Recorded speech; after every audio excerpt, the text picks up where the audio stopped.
మొత్తం నిజంగా వెంకయ్యనాయుడు గారు, ఇంద్రసేనారెడ్డి గారు, బీజేపీ నాయకులు వీళ్ళంతా కూడా ఆయనకి ఎన్టీఆర్ గారు చాలా సపోర్ట్గా నిలబడ్డారు. దురదృష్టం వెంకయ్యనాయుడు గారు అంటే అందరికీ ఒక అభిమానం ఉంది, గౌరవం ఉంది. మంచి నాయకుడు, చాలా మంచి వక్త, అన్ని భాషలు అవలీలుగా మాట్లాడగలిగినటువంటి వాడు. అట్లాంటి ఆయన నిన్న ఎన్టీఆర్ గారిని పొగిడారు, బాగానే ఉంది. తర్వాత జగన్మోహన్ రెడ్డి గారు పరిపాలన వినాశనం అని చెప్పి ఒక్క మాట మాట్లాడారు. అది ఎంత బాధాకరం అనిపిస్తుందంటే, ఒక్కసారి వెంకయ్యనాయుడు గారు మీ సుదీర్ఘమైన రాజకీయ చరిత్రలో మరి మీకున్న అనుభవాన్ని మరి ఒక్కసారి పర్యవేక్షించుకోండి, మీరు ఒకసారి పరిశీలించుకోండి. అటువంటి నీతివంతుడైన ఎన్టీఆర్ గారికి మీరు అండగా నిలబడ్డారు, జాతి అంతా కూడా మిమ్మల్ని గౌరవించింది. కానీ అదే నీతి మాలినటువంటి ఎన్టీఆర్ గారిని అన్యాయంగా దించినటువంటి చంద్రబాబు నాయుడిని వెనకేసుకొని మీరు అతని స్నేహం చేస్తూ అతనితో చేయగలిపి అతనితో గొంతు కలిపి మీరు ఈరోజు జగన్మోహన్ రెడ్డి గారిని విమర్శిస్తూ ఉన్నారు. ఇదే పరిపాలన మీరు ఒకనాడు పొగిడారు, మర్చిపోయారండి. ఈరోజు 17 మెడికల్ కాలేజీలు తీసుకొచ్చారు జగన్మోహన్ రెడ్డి గారు. ప్రభుత్వ మెడికల్ కాలేజు పేద ప్రజలకు అందుబాటులో వైద్య విద్యను తీసుకొస్తే వీటన్నిటిని కూడా ధ్వంసం చేస్తూ ప్రైవేట్ వాళ్ళకు అమ్ముకున్నటువంటి ఇటువంటి నీతి మాలినవాడా మీకు ఆదర్శం? ఇటువంటి నీతి లేనటువంటి వాడా, ఇటువంటి అవినీతి పరుడా మీకు ఆదర్శం చెప్పుకోవడానికి వెంకయ్యనాయుడు గారు? దయచేసి ఆలోచించండి. మీరు ఒక చురక వేశారు నిన్న, బాగానే ఉంది అది. ఎందుకంటే ముందు పోలవరం కట్టండి, తర్వాత ఇంకొకటి ఏదో చెప్పారు, పోలవరం, అమరావతి పూర్తి చేయండి అని చెప్పారు. ఈ రెండు ఈ జన్మలో పూర్తి చేస్తాడండి చంద్రబాబు నాయుడు? మీరు ఒక్కసారి గుండె మీద చేసుకొని ఆలోచించండి వెంకయ్యనాయుడు గారు. అదేవిధంగా ఆ రోజు 95లో మీరంతా కూడా ఎన్టీఆర్ గారి పక్కన ఉన్నారండి? లేరు కదా. చంద్రబాబు నాయుడు పక్కకే వెళ్ళిపోయారు కదా. ఎందుకు వెళ్ళారండి మరి? ఆ రోజుతో 84లో అంత పరిరక్షకులైనటువంటి మీరు 94 వచ్చేసరికి ఎందుకు మీరు లేకుండా వెళ్ళిపోయారండి? 94 వచ్చేసరికి ఎందుకు మీరు లేకుండా వెళ్ళిపోయారండి? అక్కడ వాస్తవం ఏం జరిగింది అనేది ఒక్కసారైనా ఆలోచించారండి? నిజంగానే మీ నాయకులు గొప్పవాళ్ళండి. అద్వానీ గారు కానీ, వాజ్పేయి గారు కానీ, వాళ్ళు ఫోన్ చేసి ఎన్టీఆర్ గారికి సానుభూతి చెప్పారండి. కానీ మీరు ఒక్కరోజు కూడా ఆయన కలిశారండి వెంకయ్యనాయుడు గారు? ఇంకొక విషయం, జగన్మోహన్ రెడ్డి గారి హయాంలో ఇంతవరకు మీ మీ మీ మిత్రుడు ఎవరైతే ఉన్నారో ఈ చంద్రబాబు నాయుడు, మరి ఇప్పుడు 4 సార్లు ముఖ్యమంత్రి అయితే ఒక్కసారి కూడా మీరు ప్రాచీన భాషా కేంద్రాన్ని, తెలుగు భాషా కేంద్రాన్ని మరి ఎందుకు తెప్పించుకోలేకపోయారండి? అది జగన్మోహన్ రెడ్డి గారి టైంలో కదా. ఆయన వచ్చిన తర్వాత మీరు అడిగిన మేరకి కావలి దగ్గర, మరి నెల్లూరు దగ్గర స్థలాన్ని ఇచ్చి, ఆయన 5 ఎకరాలు ఎంతో ఇచ్చారు, అంత స్థలాన్ని ఇచ్చి మీకు అక్కడ బెంగళూరులో ఉండేటువంటి ఆ ప్రాచ్య కేంద్రాన్ని తీసుకొచ్చి దానికి ఓ బిల్డింగ్ కూడా కట్టి అయిపోయింది కదండి. అది ఎవరి వల్ల జరిగిందండి? వినాశనకారి, విధ్వంసకారి జగన్మోహన్ రెడ్డి అయితే తెలుగు భాషకు అంత పట్టం కట్టేవారండి? మీరు కోరుకున్న ఆశయాన్ని జగన్మోహన్ రెడ్డి గారు కదా నెరవేర్చారు. అంతేకాదండి, నాడు నేడు క్రింద ఎన్నో విద్యాకళ స్కూల్స్ని ఎంత బాగు చేశారండి. మీరంతా ఆ రోజు మెచ్చుకున్న వాళ్లే కదండి.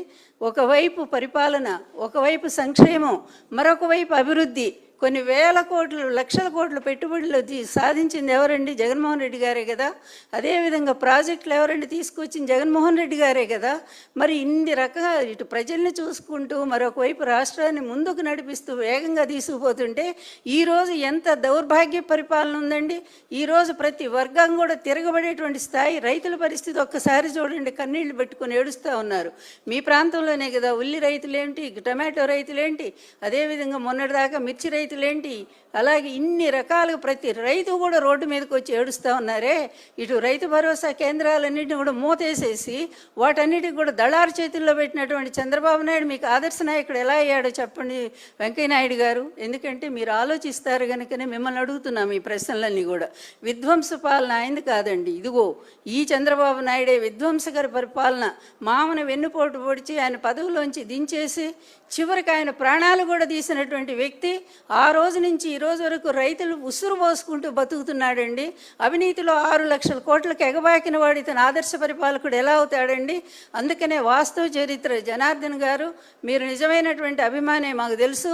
అందువల్ల ఎన్టీఆర్ గారు నిజమైన అభిమానిగా మీరు దయచేసి వాస్తవ చరిత్ర అంతా, ఎన్టీఆర్ గారు లాస్ట్లో ఏం మాట్లాడారో ఆ విధంగా ఆయన వీడియోల్లో, ఆడియోల్లో చెప్పిందంతా కూడా మీరు మరో పుస్తకం రాయించి రిలీజ్ చేయించండి. నన్ను కూడా పిలవండి, చక్కగా ఓపెనింగ్ నేను కూడా వస్తాను. అంతే తప్ప ఇలాగ అబద్ధాలను మోసుకుంటూ ఇటువంటి మరి ఒక వెన్నుపోటుదారిని మీరు భుజాన మోసేటువంటి పరిస్థితి తీసుకురాకండి. ప్రజల్ని మళ్ళా ఇంకొకసారి తప్పుదారి పట్టించకండి. వాస్తవ చరిత్ర అనేది ఎప్పుడు కూడా చరిత్ర, అది కళ్ళ ముందు నిలబడుతూనే ఉంటుంది, మరింత బలంగా నిలబడుతూ ఉంటుంది. నేను కాకపోతే నా తర్వాత కూడా ఇంకా కొంతమంది ఈ చరిత్ర నిలబెట్టడానికి ప్రయత్నం చేస్తూనే ఉంటారు. కానీ ఇతను చేసిన చరిత్రకు చేసిన ద్రోహం, ఎన్టీఆర్కి చేసిన ద్రోహం. మరొకటి మీరంతా అడుగుతున్నారు, ఎట్లయినా భారతరత్న సాధిస్తాం. ఆ మాట అనే ముందు సిగ్గుపడండి, ఒక్కసారి సిగ్గుపడండి. భారతరత్న ఎట్లయినా పక్కన ఎవరిని పెట్టుకోనండి, ఆ వెన్నుపోటుదారిని పక్కన పెట్టుకొని మీరు భారతరత్న సాధిస్తూ ఉంటారా? భారతరత్న వాజ్పేయి గారు ఇస్తానన్నప్పుడు వెంకయ్యనాయుడు గారికి కూడా తెలుసు. భారతరత్న ఇస్తానన్నప్పుడు ఎవరండి అడ్డుపడింది? ఇదే చంద్రబాబు నాయుడు అడ్డుపడ్డాడు. అదేవిధంగా మరి దేవేగౌడ ఇస్తానన్నప్పుడు ఇదే చంద్రబాబు నాయుడు అడ్డుపడ్డాడు, ఈ కుటుంబం అడ్డుపడింది. రామారావు గారిని అన్యాయంగా దించేసినప్పుడు అది ఆయన తెలుగుదేశం, మేము తెలుగుదేశం కాదు. అయినప్పటికి కూడా ఆయన చంద్రబాబు నాయుడు గారు అంటే వాళ్ళ అల్లుడు ప్లస్ వాళ్ళ పార్టీ. సహజంగా వాళ్ళు రామారావు గారికి సపోర్ట్ చేయడంలో చేయాల్సిన కర్తవ్యం వాళ్ళ పైన ఉంది. కానీ నేను, జైపాల్రెడ్డి గారు, చన్నమనేని రాజేశ్వరరావు గారు, మా పార్టీలన్నీ, పి రామచంద్రారెడ్డి గారు, సుందరయ్య గారు, ఇలా అన్ని పార్టీల వాళ్ళందరం, ఓంకార్ గారు, వీళ్ళందరూ కూడా కలిసి ఎందుకు ఎన్టీ రామారావుని సపోర్ట్ చేశాం అని అంటే, ఆయన ప్రజాస్వామ్యయుద్ధంగా ఎన్నికైన పాపులర్ చీఫ్ మినిస్టర్. అలాంటి వ్యక్తి అమెరికాలో గుండె బాగలేక ఆపరేషన్ చేయించుకుంటూ ఉంటే దుర్మార్గంగా పదవి కాంక్షతో ఢిల్లీ పెద్దల యొక్క ప్రోద్బలంతో రామ్లాల్ లాంటి యొక్క ఆ రోజు ఈ యొక్క రాజ్యాంగ వ్యతిరేక చర్యలకు పాల్పడే రామ్లాల్ గవర్నర్తో చేతులు కలిపి మరి నాదెండ్ల భాస్కర్ రావు మిగతా వాళ్ళు చేసినట్టు యొక్క ఆ దుర్మార్గం అవుతుందో దాన్ని ప్రజలు నేటి తరం తెలుసుకోవాల్సిన అవసరం ఎంతో ఉంది. ఆ రోజు జరిగింది అన్యాయం కాబట్టి మేము తెలుగుదేశం పార్టీ కాకపోయినా మేమందరం కూడా ఎందుకు సపోర్ట్ చేశామంటే రామారావు గారికి ప్రజలు ఆయన ఎన్నుకున్నారు, ఆయనకు అన్యాయం జరిగింది. అందుకని రామారావు గారి అండన ఉండడం జరిగింది. చరిత్ర అంతా చెప్పారు వారు. ఇక్కడ జరిగింది రామ్లాల్ వ్యవహరించిన తీరు, మాకు రాజ్భవన్లో అవకాశం ఇవ్వకపోవడం, ఆ తర్వాత అరెస్ట్ చేయడం, ఊరంతా తిప్పడం, అరెస్ట్ చేసి వ్యాన్ ఎక్కిచ్చారు. ఒక్క మాట చెప్తాను, వ్యాన్ ఎక్కిన తర్వాత అందరం దాంట్లో కూర్చున్న రామారావు గారు, ఉపేంద్ర గారు, చంద్రబాబు, నేను అందరం. డ్రైవర్ అడుగుతున్నాడు, సార్ ఎక్కడికి పోవాలని. ఇటు చూస్తే ఎవరు పోలీసు వాళ్ళు ఎవరు లేరు. ఎక్కడికి పోవాలంటే నేను చెప్పాను వాడికి, ఎక్కడికి పోయేది ఏముంది, మొత్తం నగరం అంతా తిప్పబోయా అని చెప్పానని. అంతకుముందు దాకా రామారావు గారు ముఖ్యమంత్రిగా ఉన్నాడు గంట కిందట. ఈ వ్యాన్లో కూర్చొని చేతికర్ర గడ్డం కింద పెట్టుకొని కూర్చోన్నాడు తిరిగిపోతుంటే. అందరికీ అప్పుడు టీవీలు లేవు, ఇంత ప్రచారం లేదు. వెంటనే అందరికీ ఆశ్చర్యం కలిగింది, ఓహో ఈయన్ని అరెస్ట్ చేశారనే విషయం జనానికి తెలిసేటికి అవకాశం కలిగింది. ఈ ప్రపంచంలో అతిపెద్ద ప్రజాస్వామ్యమైన మన దేశంలో ప్రజాస్వామ్యాన్ని నిస్సిగ్గుగా కూనీ చేసే ప్రయత్నం చేస్తే దాన్ని రక్షించుకోవడానికి ఒక గొప్ప ఉద్యమం, అదే ప్రజాస్వామ్య పరిరక్షణ ఉద్యమం. చరిత్ర పుస్తకాల్లోనే కాదు, రాజనీతి శాస్త్రంలో కూడా చేర్చాల్సిన అంశం ఇది. సమాజంపై సానుకూల ప్రభావం చూపించేవారు కొందరు ఉంటారు. అటువంటి గొప్ప నేతల్లో శ్రీ ఎన్టీ రామారావు గారు ఒకరు. చలనచిత్ర రంగంలో కోట్లాది మంది అభిమానులను ఆయన సంపాదించారు.